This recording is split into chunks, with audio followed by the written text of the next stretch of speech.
আসসালামু আলাইকুম everyone, welcome back to my new blog video. I hope সবাই ভালো আছেন, সুস্থ আছেন।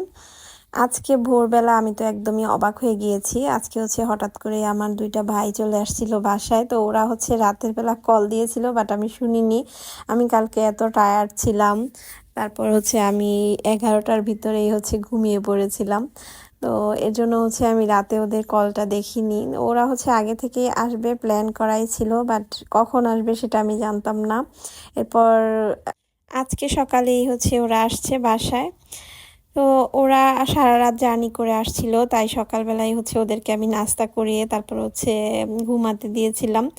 দেন আমি বাচ্চাদেরকে রেডি করে স্কুলে চলে আসছি। আর আজকে সকালবেলা আমি ভাবিদের সাথেই নাস্তা করেছিলাম কুটুম বাড়িতে প্রতিদিনের মতো। দেন বাচ্চাদেরকে নিয়ে বাসায় আসছি, আর বাসায় এসেই আমি ছাদে চলে আসছিলাম। ছাদে অনেক বৃষ্টি হচ্ছিল, আর বৃষ্টিতে সব কিছু নষ্ট হয়ে যাচ্ছিল, মানে গাছের মরিচ সবজি এগুলো নষ্ট হয়ে যাচ্ছিল। তো একটা নিচতলার একটা আন্টি আমাকে বলছিল যে আম, গাছের মরিচগুলো পেরে নেওয়ার জন্য। পেরে নিলে নাকি গাছে অনেক ফুল আসবে, আরো অনেক মরিচ হবে। তো এটা আমি আগে জানতাম না। আমি মানে গাছের মধ্যে রেখে দিয়েছি, আমার কাছে সুন্দর লাগে। বাসায় তো এমনিতেই ফ্রিজে অনেক মরিচ আছে, এগুলো আমার দেখতে ভালো লাগে, এর জন্য আমি গাছেই রেখে দেই। আর আমি এখন মরিচগুলোকে পেরে নিব, যেহেতু বৃষ্টিতে মরিচগুলো এমনিতেই নষ্ট হয়ে যাচ্ছে, আর গাছে তো অনেক করমচা হয়েছে।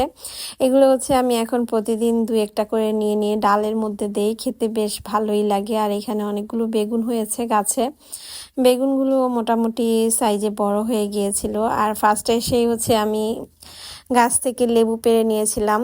আর এখানে তো অনেকগুলো পেয়ারা হয়েছে, আর এই পেয়ারাগুলো দেখে আমি অনেক খুশি হয়ে গিয়েছি। এগুলো পাতার ভিতরে লুকিয়েছিল, পেকে পেকে ছিল দুই তিনটা পেয়ারা।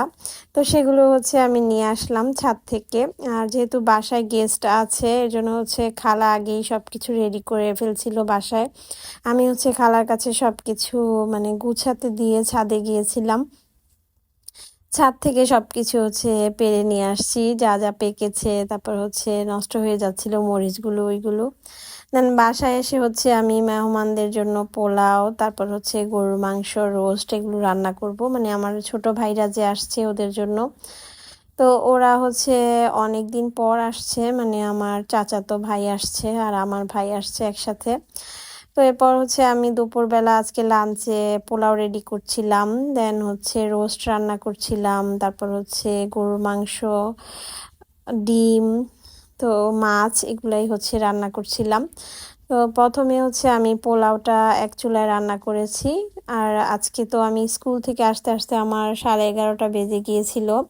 তো সব কিছু রেডি করতে করতে প্রায় 12টা। এখন আজকে মানে জোহরের আজানও পড়ে গিয়েছিল, তো তাড়াতাড়ি করে আমি আজকে রান্না করছিলাম।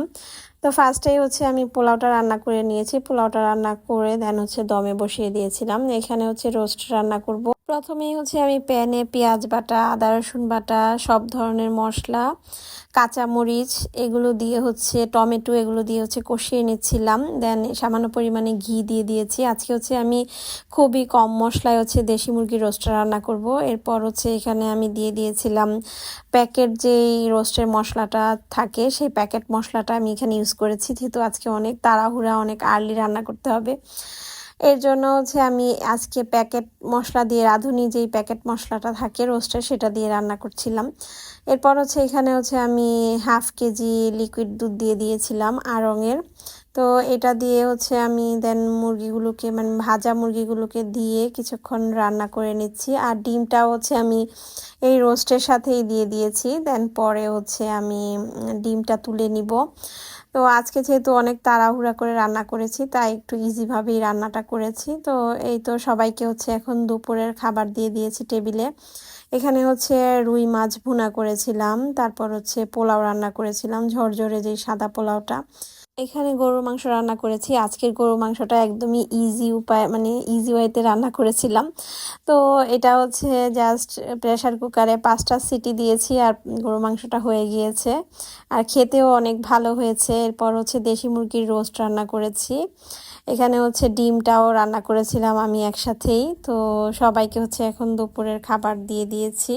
যদিও আজকে অনেক অল্প খাবার রান্না করেছিলাম, বাট খাবারগুলো কিন্তু প্রত্যেকটা খাবার অনেক বেশি মজা হয়েছিল, ইয়াম্মি হয়েছিল, সবাই বলেছে। দেন সবাইকে হচ্ছে টেবিলে খাবার দিয়ে দিয়েছি, দুপুরের খাবার। তো সবাই মিলে হচ্ছে দুপুরের খাবারটা খেলাম। এরপর হচ্ছে আমি কিছুক্ষণ রেস্ট নিলাম আর ভাবছিলাম আজকে ক্যাপুচিনো কফি বানাবো সবার জন্য, যেহেতু অনেক বৃষ্টি পড়ছিল, বাইরের ওয়েদার একদমই বৃষ্টিময় ছিল আর ওয়েদারটা আজকে এত সুন্দর ছিল, তাই ভাবলাম সবার জন্য ক্যাপুচিনো কফিটাই বানিয়ে ফেলি।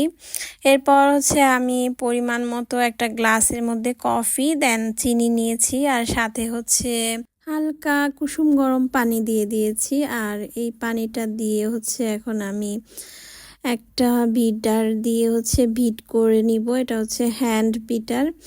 তো এটা দিয়ে হচ্ছে আমি এখন কফি আর চিনিটাকে ভালো মতো মানে বিট করে নিচ্ছি, ক্যাপুচিনোর যে ফোমটা থাকে সেটা করে নিচ্ছি।